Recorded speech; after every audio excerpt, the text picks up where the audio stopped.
Witam serdecznie. Dziś pokażę Wam, jak w kopiarce Ricoh Haficio MP20012501 skasować przywołanie wymagany przegląd techniczny wezwij serwis. Otóż należy wejść w symulację, czyli żółty 1087, trzymamy klawisz C, aż wejdzie w tryb serwisowy. Wciskamy system SP, a dalej szukamy symulacji, tak jak pokazuję Wam teraz na filmie. Będziemy mogli zresetować licznik bębna, licznik rolek pobierania papieru, czyli skasowanie przeglądu po 60 tysiącach wydruków, skasowanie przeglądu po 120 tysiącach wydruków, kopii.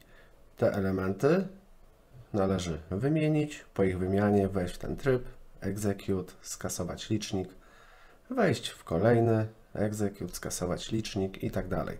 Potem po wyjściu z trybu serwisowego, czyli exit, maszyna nie będzie już wołała wezwij serwis, czas na przegląd.